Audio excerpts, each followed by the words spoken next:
Mollywood times കണ്ടു. Mollywood times എനിക്ക് ഭയങ്കര ഇഷ്ടപ്പെട്ടു. സിനിമ എക്സ്പീരിയൻസ് അല്ലെങ്കിൽ സിനിമ നമുക്ക് ചെയ്യാൻ ആഗ്രഹിക്കുന്നവർക്കൊക്കെ വളരെ കണക്റ്റ് ആവുന്ന ഒരു മൂവിയാണ് മോളിവുഡ് ടൈംസ്. മോളിവുഡ് ടൈംസ് സിനിമയിലെ കുറച്ച് സീനുകളൊക്കെ എനിക്ക് വളരെ ക്ലോസ് ആയിട്ട് റിലേറ്റ് ചെയ്യാൻ പറ്റും.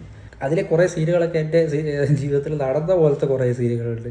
അതായത് ആ ഒരു രീതിയിലല്ലെങ്കിലും അതിനെ കുറച്ചും കൂടി ലൈറ്റർ വെർഷനായിട്ട് നടന്നിട്ടുണ്ട്. പക്ഷേ മോളിവുഡ് ടൈംസിൻ്റെ ഒരു മിസ്റ്റേക്കായിട്ട് എനിക്ക് ഫീൽ ചെയ്യുന്നത് വെച്ചാൽ, നിങ്ങൾ പടം കണ്ടിട്ടില്ലെങ്കിൽ നിങ്ങൾ പടം പോയി കാണുക. അടിപൊളി പടമാണ്, പോയിട്ട് കാണേണ്ട ഒരു സിനിമയാണ്.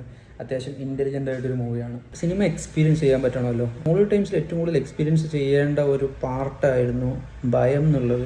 അതിന് പുറകെയാണ് ആക്ച്വലി നെസ്ലും പോയിക്കൊണ്ടിരിക്കുന്നത്. എനിക്ക് ഏറ്റവും കൂടുതൽ ഭയപ്പെടുത്താൻ, ഓഡിയൻസിനെ ഭയപ്പെടുത്താൻ ഒരു കാര്യം ചെയ്യണം. പക്ഷെ അതെന്താണെന്നുള്ളത് ക്ലൈമാക്സിൽ പുള്ളിക്ക് മനസ്സിലാവുകയും പക്ഷെ അതെന്താണെന്നുള്ളത് ഓഡിയൻസിന് മനസ്സിലാവാതിരിക്കുകയും ചെയ്യുന്നിടത്താണ് മോളിവുഡ് ടൈംസിൻ്റെ ഒരു മിസ്റ്റേക്ക് ഉള്ളത്.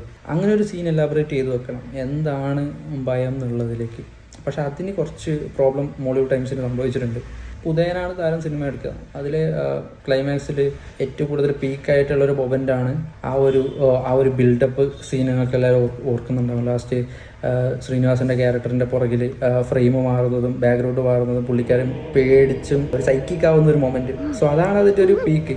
എങ്ങനെയാണ് ആ ശ്രീനിവാസനെ കൊണ്ട് അങ്ങനെ ഒരു മൊമെൻറ്റ് ക്രിയേറ്റ് ചെയ്യിപ്പിക്കുക എന്നുള്ളതിൽ, അതും അയാളുടെ അനുവാദം കൂടാതെ ചെയ്യിപ്പിക്കുക എന്നുള്ളതിൽ സക്സസ് ആയിട്ടുള്ള ഒരു സീനാണ്. അത് ഓഡിയൻസിന് എക്സ്പീരിയൻസ് ചെയ്യാൻ പറ്റി. അപ്പം അങ്ങനെ എക്സ്പീരിയൻസ് ചെയ്യാൻ പറ്റണം.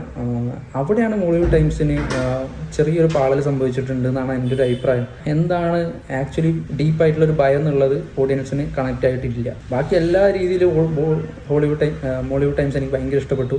പക്ഷേ ഈ ഒരു പാർട്ടിൽ മാത്രം അത് ഭയങ്കര ഒരു ക്രൂഷ്യൽ പാർട്ടായിരുന്നു. അതുകൊണ്ട് തന്നെ പടം കഴിഞ്ഞ് പുറത്തേക്ക് ഇറങ്ങുന്ന സമയത്ത് ഫ്രണ്ട്സിനോട് എനിക്ക് പടം എങ്ങനെയുണ്ട് എന്ന് ചോദിക്കാൻ പറ്റിയില്ല. കാരണം എനിക്ക് അറിയാമായിരുന്നു അവരുടെ ഒരു ഓഡിയൻസിനൊരു ഒരു ദാഹം ഉണ്ടല്ലോ. അതായത് ആ ദാഹം തീർക്കുന്ന രീതിയിലുള്ള ഒരു ക്ലൈമാക്സ് ആയിരിക്കണം കൊടുക്കേണ്ടത്.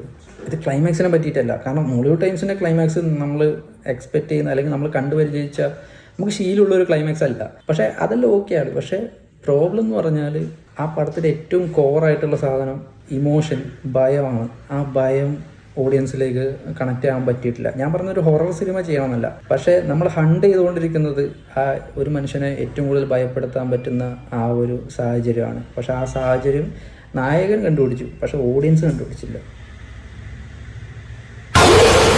സോറി